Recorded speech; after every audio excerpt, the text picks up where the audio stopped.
June 1859.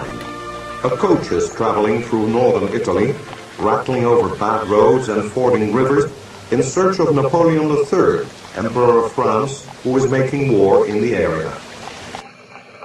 In the coach is Henri Dunant, the Swiss businessman, and he's hoping to have an audience with the Emperor. What he finds is something quite different.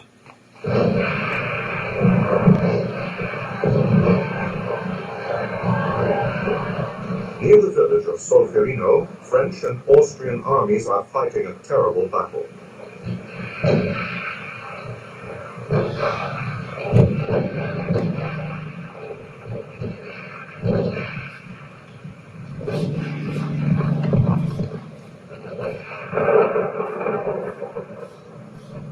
By evening, all that is left on the battlefield is thousands of dead and dying men.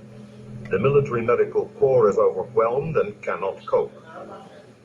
The church in the nearby town of Castiglione is turned into a makeshift hospital. Dunant works tirelessly to organize help for the wounded.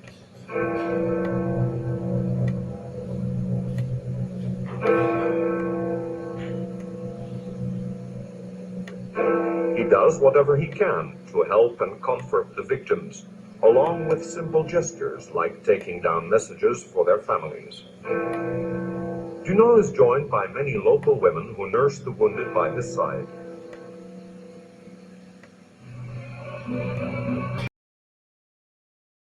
On his return to Geneva, Dunant describes what he has seen in a book, which is published in 1862. He proposes that a society of volunteers be established in every country to protect and look after people wounded in war. Thus, a truly great idea is born.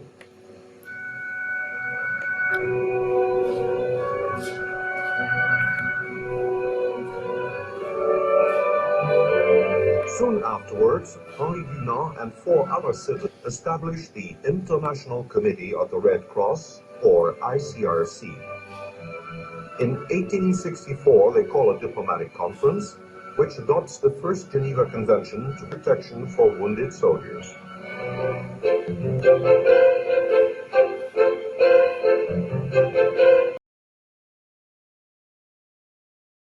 Today, there are 4 separate Geneva Conventions.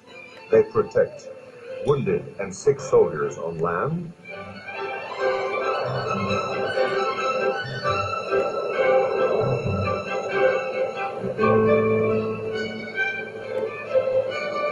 wounded, sick, and shipwrecked sailors at sea,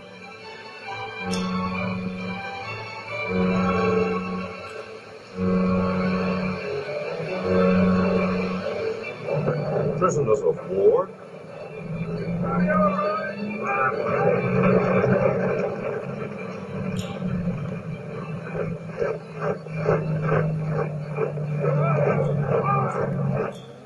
and civilians in wartime.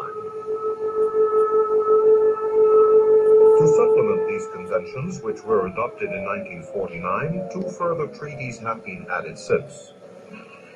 Meanwhile, the International Committee of the Red Cross has greatly expanded its activities, but its mission is still the same: helping victims of armed conflict. It does this by providing civilians with material and medical aid.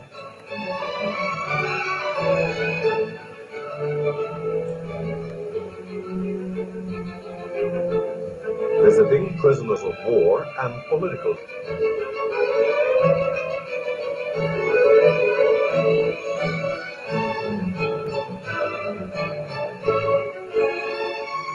Forwarding messages between members of separated families and, whenever possible, reuniting them.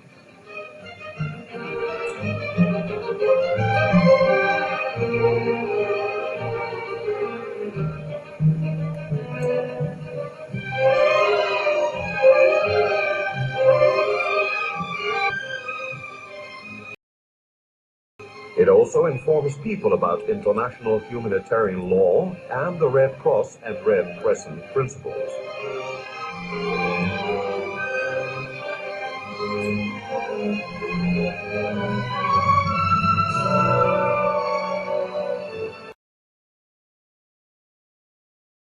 There are now over 150 National Red Cross and Red Crescent societies throughout the world. They are active in wartime, but they also have many peacetime activities, such as blood donation and disease prevention campaigns.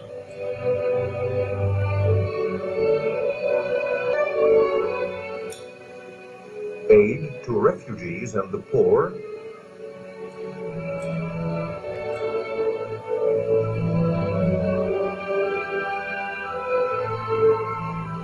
and also first aid wherever it's needed.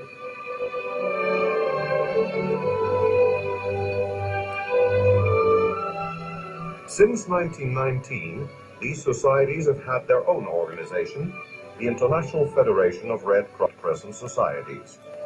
This federation concentrates its efforts on providing relief for victims of natural disasters, and it coordinates in peacetime the work of the national societies on an international level.